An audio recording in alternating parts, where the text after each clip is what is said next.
Ամենայն հայոց կաթողիկոսը եւ գործով անցնող Հայաստանում գտնվող սրբազան հայրերը մասնակցելու են առաջին դատական նիստին, այս մասին հայտնել է փաստաբան Արա Զոհրաբյանը։ Օգոստոսի 7-ին ժամը 16:00-ին Էջմիածնում Արմավիրի Մարզի առաջին ընդհանուր իրավասության դատարանում տեղի կունենա Գարեգին II ամենայն հայոց կաթողիկոսի եւ Գերագույն հոգեվոր խորհրդի անդամ 6 եպիսկոպոսների քրեական գործի նախնական դատալսումների առաջին նիստը գործը քննելու է դատավոր Հակոբ Մանուկյանը։ Հայոց հայրապետը ենթարկվում է քրեական հետապնդման իր եկեղեցական եւ կանոնական պարտականությունը կատարելու համար այս քրեական գործով դատարանը քննելու է ոչ միայն առանձին անձանց ներկայացված մեղադրանքները, այլ կարևոր մեկ այլ հարց՝ կարող է արդյոք աշխարհիկ իշխանությունը ներխուժել եկեղեցու ներքին կյանք եւ քրեականացնել ամենայն հայոց կաթողիկոսի կանոնական իշխանության իրացումը, նշել է Զոհրաբյանը։ ՀՌՀ-ն տուգանել է կենտրոն հեռուստաընկերությանը 100,000 դրամով ըստ վարույթի հեռուստատեսության լրատվական թողարկումներում հուլիսի 6-ից 8 ընկած ժամանակահատվածում Գագիկ Ծառուկյանի վերաբերյալ տեղեկատվությունը գերազանցել է սահմանված չափը 25%։ ՀԱԲ քաղաքական անվտանգության խորհուրդը Մոսկվայում նոյեմբերի 11-ին հավանաբար կքննարկի Հայաստանի նկատմամբ ՀԱԲ կանոնադրության 25-րդ հոդվածի հնարավոր կիրառման հարցը։ Դրա վերաբերյալ որոշումը պետք է ընդունվի կոնսենսուսով։ Այս մասին հայտարարել է ՀԱԲ-ում Ռուսաստանի Դաշնության մշտական ներկայացուցիչ Վիկտոր Վասիլյևը։ Նրա խոսքով Հայաստանի եւ ՀԱԲ-ի միջև որևէ կոնֆլիկտ գոյություն չունի։ Իհարկե մենք ցանկանում ենք պահպանել Ռուսաստանի եւ Հայաստանի միջև բարեկամական հարաբերությունները հաշվի առնելով մեր ժողովուրդների կյանքի եւ ճակատագրի միահյուսումը նույնիսկ ոչ թե տասնամյակների այլ դարերի ընթացքում ՀԱԲ անդամ մյուս պետություններն էլ ունեն իրենց շահերն ու Հայաստանի Հանրապետության հետ հարաբերությունների իրենց պատմությունը, նշել է Վասիլյևը ՌԻԱ Նովոստիի հետ հարցազրույցում։ Թրամփը պաշտպանության նախարար Փիթ Հեքսեթից բացատրություններ է պահանջել զինամթերքի պակասի վերաբերյալ։ Աղբյուրների համաձայն նախագահի դժգոհությունը սրվել է Իրանի շուրջ ստեղծված իրավիճակի ֆոնին, երբ պարզվել է, որ զինամթերքի պաշարները կարող են սահմանափակել ռազմական հնարավորությունները։ Թրամփը պահանջել է պարզաբանել, թե ինչու է Իրան ներկայացվել իրավիճակի ոչ ամբողջական պատկերը։ Նշվում է, որ խնդիրը վերածվել է լուրջ տարաձայնության Սպիտակ տան եւ Պենտագոնի միջև։ Պակիստանը հայտարարել է սկսել է Եվրասիական տնտեսական միության հետ ազատ առևտրի գոտու ստեղծման գործընթացը։ Մոսկվայում Պակիստանի դեսպան Ֆայսալ Նիազ Տերմիզիի խոսքով բանակցությունները կարող են ավարտվել մի քանի ամսից մինչև 1-2 տարվա ընթացքում։ Նա նշել է Պակիստանը հյուսիս-հարավ տրանսպորտային միջանցքի բնական գործընկերն է եւ շահագրգռված է ԵԱՏՄ երկրների հետ տնտեսական կապերի խորացմամբ։ Դիվանագետի խոսքով արդեն կայացել են բարձր մակարդակի հանդիպումներ Պակիստանի առևտրի նախարարի եւ ԵԱՏՄ ղեկավարության միջև։ Սեուտայում աշխատած լրագրող Թիմ Ռիոն հայտարարել է. միգրանտների իրական թիվը կարող է հասնել 80-ից 100,000-ի։ Նրա խոսքով իսպանական իշխանությունների ներկայացրած տվյալները չեն արտացոլում իրական պատկերը, իսկ սկզբից ի վեր հանրությանը ներկայացվել է թերի տեղեկատվություն։ Վերջինս նաև կասկածի տակ է դրել վարչապետ Պետրո Սանչեսի հայտարարությունը, թե միգրանտների գրեթե բոլորը արդեն լքել են երկիրը։ Լրագրողի պնդմամբ Սեուտայում դեռևս մնում են մի քանի հազար միգրանտներ, որոնք փորձում են հասնել Եվրոպա։ CNN-ը հայտնել է վերջին 24 ժամվա ընթացքում Հորմուզի նեղուցով անցել է առնվազն 10 առևտրային նավ։ Դրանցից 7-ը շարժվել են դեպի Պարսից ծոց, իսկ 3-ը Օմանի ծոց։ Միաժամանակ վերջին 1 օրում Բաբել Մանդեբի նեղուցով անցել է եւս առնվազն 19 առևտրային նավ։ Մեծ Բրիտանիայում Ուկրաինայի դեսպան Վալերի Զալուժնին հայտարարել է. Ռուսաստանը հակազդեցություն է գտել ՆԱՏՕ-ի զինանոցում առկա գրեթե բոլոր սպառազինությունների դեմ։ Նրա խոսքով 2026-ին Ուկրաինան կիրառել է դաշինքի գրեթե ամբողջ սպառազինությունը, բացառությամբ թոմահոքների, միջուկային զենքի, ավիակիրների եւ F-35 կործանիչների, սակայն այդ ռեսուրսն արդեն սպառվել է։ Վերջինս ընդգծել է ՆԱՏՕ-ն շարունակում է առաջնորդվել երկրորդ համաշխարհային պատերազմից հետո ձևավորված դոկտրիններով, մինչդեռ Ուկրաինան տեխնոլոգիական առումով առաջ է անցել։ Թուրքիայի արտաքին գործերի նախարար Հական Ֆիդանը հայտարարել է Իսրայելը խաղաղություն հաստատելու որևէ մտադրություն կամ ծրագիր չունի եւ միջազգային հարթակները օգտագործում է ռազմավարությունը առաջ մղելու համար։ ԱՄՆ-ում կայացած նախարարական հանդիպման ժամանակ նա զգուշացրել է. եթե Իսրայելի քաղաքականության դեմ արդյունավետ դիվանագիտական քայլեր չձեռնարկվեն, ճգնաժամը կարող է վերածվել համաշխարհային խնդրի։ Ֆիդանը նշել է. Անկարան ուշադրությունը չի շեղել Պաղեստինի, Ալ-Աքսա մզկիթի եւ Գազայի հատվածի հարցերից։ Reuters-ի փոխանցմամբ Իրանը եւ Օմանը շարունակում են բանակցությունները Հորմուզի նեղուցով նավագնացության վերականգնման պայմանների շուրջ, քննարկելով տարանցիկ վճարների սահմանումը։ Ըստ աղբյուրների Թեհրանը պնդում է 5-ից 7% վճարի վրա, մինչդեռ Օմանը առաջարկում է 3%-ի տարբերակը։ Միացյալ Նահանգները կտրականապես դեմ է, որպեսզի Իրանը ստանա որևէ պարտադիր վճար նեղուցով անցնող նավերից։ Պարսից ծոցի երկրներն էլ պնդում են ցանկացած վճարում պետք է լինի բացառապես կամավոր։ Թրամփը հայտարարել է Վաշինգտոնը շարունակում է բանակցությունները Թեհրանի հետ եւ ակնկալում է հասնել համաձայնության։ Նրա խոսքով նախընտրելի է դիվանագիտական լուծումը, քանի որ ինքը չի ցանկանում նոր զոհեր եւ ռազմական էսկալացիա։ Թրամփը նշել է կողմերը շարունակում են շփումներ, իսկ վերջնական արդյունքը պարզ կլինի առաջիկայում։ Մեծ Բրիտանիան հերթական անգամ ընդլայնել է Ռուսաստանի դեմ կիրառվող պատժամիջոցների ցանկը, այն համալրելով 19 նոր կետով։ Սահմանափակումների տակ են հայտնվել 12 ընկերություն, այդ թվում 7 ռուսական բանկ, ինչպես նաև Սիլտրոն ընկերության սեփականատեր Ալեքսանդր Ժդանովը։ Նոր ցանկում ընդգրկվել են Օզոն բանկը, Ռոսեքսին բանկը, Sinter Invest բանկը, Realist բանկը, Stavr բանկը, Stelleport բանկը, Oni բանկը եւ մի շարք այլ կազմակերպություններ։ Բրիտանական իշխանությունների որոշմամբ նրանց ակտիվները Միացյալ Նահանգներում կսառեցվեն, իսկ պատժամիջոցների տակ հայտնված անձանց կարգելվի մուտք գործել երկիր։ Թուրքիայի ռազմաօդային ուժերի 5 F-16 կործանիչներ պաշտոնապես միացել են ՆԱՏՕ-ի Բալթյան օդային ոստիկանության առաքելությանը։ Թուրքիայի պաշտպանության նախարարության տվյալներով ինքնաթիռները հուլիսի 31-ին տեղակայվել են Էստոնիայում, իսկ մարտական հերթապահությունը սկսել են օգոստոսի 1-ից։ Առաքելությունը նախատեսված է մինչև 2026 թվականի նոյեմբերի 30-ը եւ իրականացվում է Դաշինքի հավաքական պաշտպանության շրջանակում։ Մեր նպատակը միջազգային դատարան հասնել է, այս մասին Բաքվի բանտից եղած ուղերձում ասում է Արցախի ազգային ժողովի նախագահ Դավիթ Իշխանյանը։ Մուլտիգրուպ կոնցեռնի նախկին գործադիր տնօրեն եւ տնօրենների խորհրդի նախագահ Սեդրակ Արուստամյանը 2 ամսով կալանավորվել է, այս մասին հայտնել են Բարգավաճ Հայաստան կուսակցությունից ավելի վաղ քննչական կոմիտեից հայտնել էին, որ առանձնապես խոշոր չափերով 8 միլիարդ 126 միլիոն 946 հազար դրամին համարժեք 21 միլիոն 72 հազար 827 ԱՄՆ դոլար արժողությամբ գույքերը եւ դրամական միջոցները խաբեությամբ հափշտակելու եւ փողերի լվացում կատարելու առերևույթ դեպքերի արդիվ նախաձեռնվել է քրեական վարույթ։ Հակակոռուպցիոն դատարանն ամբողջությամբ մերժել է իրավապաշտպան Կարապետ Պողոսյանի նկատմամբ որպես խափանման միջոց կիրառված կալանքի ժամկետը երկարաձգելու վերաբերյալ հակակոռուպցիոն կոմիտեի ավագ քննիչի միջնորդությունը։ Կարապետ Պողոսյանը արմավիր քրեակատարողական հիմնարկից ազատ կարգավի սկզբնական կալանքի ժամկետի ավարտից հետո օգոստոսի 7-ին ժամը 10:40-ին հիշեցնենք իրավապաշտպան Կարապետ Պողոսյանը կալանավորվել է հունիսի 8-ին ազգային ժողովի ընտրությունների օրը ընտրակաշառք տալու վարույթի շրջանակում։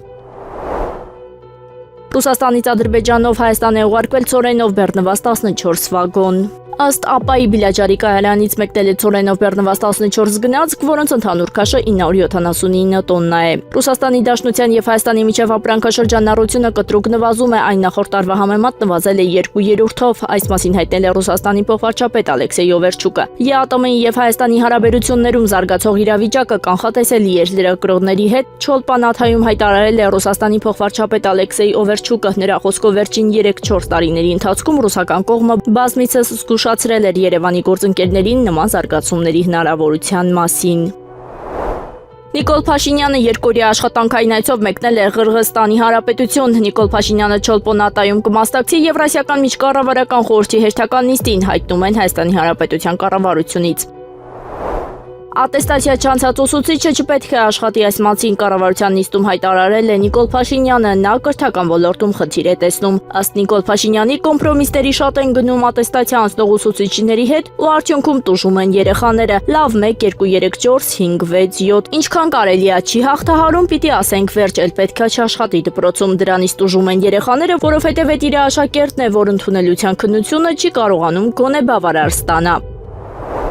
Սահմանադրության տեքստը երբ էլ հրապարակվի դրվելու է հանրային լայն քննարկման, այն չի կարող ընդունվել առանց հրապարակման, այս մասին լրագրողների հետ զրույցում հայտարարել է Արդարադատության նախարար Սրփուի Գալյանը։ Ավելին, սահմանադրությունում որևէ փոփոխություն չի կարող արվել առանց հրապարակման, նույնիսկ օրենքներում փոփոխություններ չեն արվում առանց հրապարակման։ Ես չեմ կարող մեկնաբանել Հաջիևի խոսքը, որովհետև չգիտեմ, թե ինչ է ընկած իր խոսքի հիմքում։ Ավելի վաղ Ադրբեջանի նախագահի արտաքին հարաբերությունների գծով օգնական Հիկմետ Հաջիևը հայտարարել էր. «Մենք ազատներ ենք ստանում, որ մոտ ապագայում Հայաստանում մեկնարկելու է նոր սահմանադրության ընդունման գործընթացը»։